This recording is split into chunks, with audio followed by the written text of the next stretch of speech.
Além da história do Lampião e do cangaço, o que mais você sabe sobre o sertão nordestino?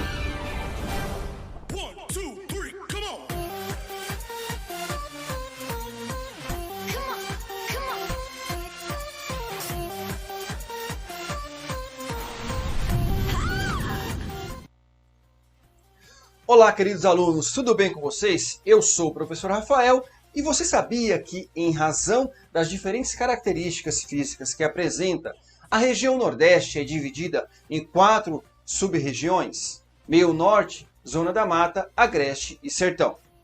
Compreender as peculiaridades das sub-regiões nordestinas é de fundamental importância para a análise das relações sociais ali estabelecidas, que refletem diretamente nas atividades econômicas desenvolvidas.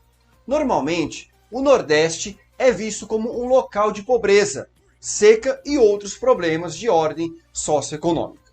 No entanto, deve-se romper com essas ideias preconceituosas. O estudo das sub-regiões proporciona uma análise aprofundada sobre essas regiões, que são ricas em belezas naturais e manifestações culturais. Agora, antes de falarmos sobre duas dessas sub-regiões, o Sertão e o Meio Norte, já deixa o seu like aqui embaixo, ajudando o canal no engajamento no YouTube. E já aproveita também para se inscrever no canal, assim você recebe toda semana um conteúdo novo ligado à geografia. O Sertão é a sub-região de maior extensão territorial e caracteriza-se pela predominância do clima semiárido. 2 fatores explicam a ocorrência desse tipo climático: o relevo e a atuação das massas de ar. O relevo impede a passagem de massas de ar úmidas. Quando as massas de ar atravessam os planaltos, elas chegam ao sertão com pouca umidade. Outra característica importantíssima é a alta pressão atmosférica, pois dispersa ventos. Dessa forma, a massa de ar proveniente do Atlântico não consegue penetrar na região. No sertão, as chuvas são em média inferiores a milímetros anuais e irregulares durante o ano, podendo ocorrer longos períodos de seca.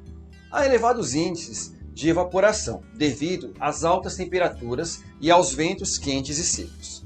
A vegetação típica da Caatinga possui aspecto acinzentado, no período da seca, predominando plantas xerófilas.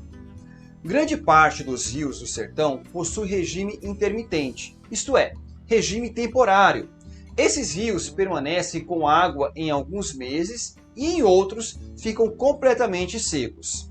Isso demanda soluções para a sobrevivência da população, para os cultivos e para os animais. Uma delas é a construção de açudes ao longo do curso dos rios e junto às propriedades, com a finalidade de acumular água suficiente para os períodos de seca.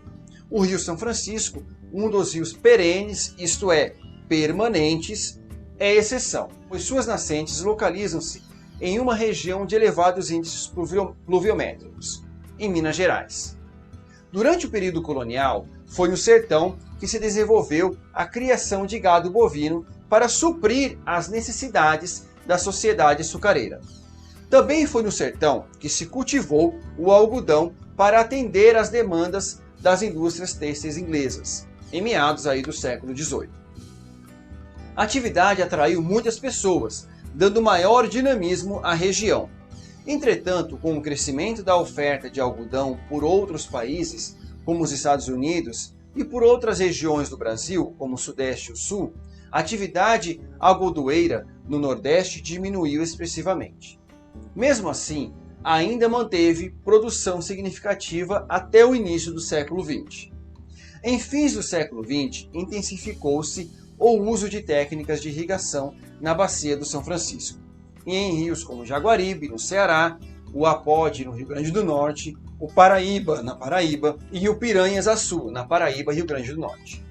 Com disponibilidade de água, tornou-se possível desenvolver fruticultura de qualidade e elevada produtividade. Frutas como a manga, abacaxi, melão e uva são produzidas e vendidas para os mercados interno e externo.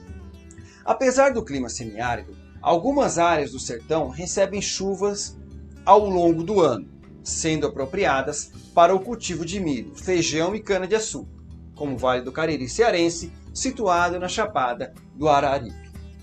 As serras úmidas de Baturité, no Ceará, Triunfo, Pernambuco e Teixeira, na Paraíba, são verdadeiros oásis verdejantes que contrastam com a paisagem acinzentada da vasta área sertaneja. Como se pode perceber, o sertão não é uniforme. Apresenta diferenças naturais e socioeconômicas. Nele, há áreas estagnadas e pobres e outras que prosperam principalmente com o desenvolvimento de indústrias e de atividades agrícolas irrigadas.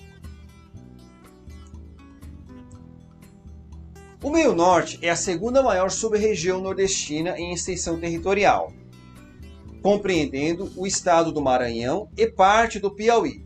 Constitui uma área de transição entre o sertão semiárido e a Amazônia úmida. Vários rios cortam o Meio Norte, o Pindaré, o Grajaú, o Parnaíba, por exemplo, formando planícies fluviais que fornecem o cultivo de arroz.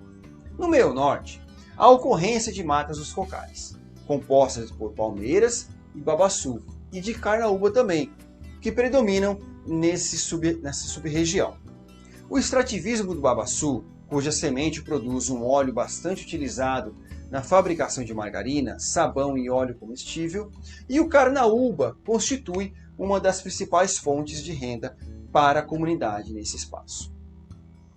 Na condição de espaço de transição, o Meio Norte, assim como o Agreste, possui algumas praças comerciais que são fundamentais para a sua economia. Essa função é desempenhada sobretudo pela cidade de Teresina, a capital do Piauí, e Imperatriz, segundo maior centro urbano do Maranhão. Ambas servidas por rodovias que adentram a Amazônia. A pecuária, que serviu de base para o povoamento do Piauí, ainda tem grande participação na economia dos dois estados, o Piauí e o Maranhão. E com o cultivo do arroz, ocupa um lugar de destaque na agropecuária regional.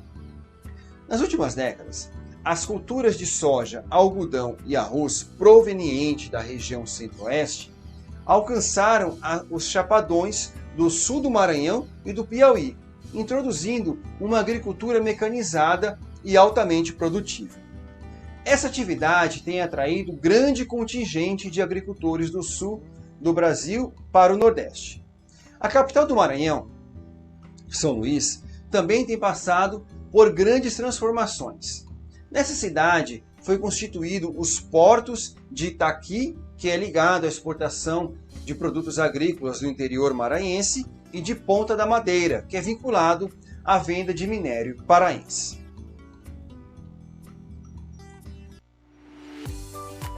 Chegamos ao final de mais uma aula e hoje vimos duas das sub-regiões nordestinas. O sertão, com o uso de técnicas de irrigação na bacia do Rio São Francisco, e alguns rios houve o desenvolvimento de fruticultura, movimentando a economia com a venda de produtos para os mercados interno e externo.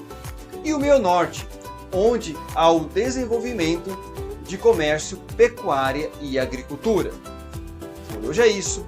Forte abraço, fique com Deus e não se esqueça, não cole do colega, mas cole no careca. Até mais!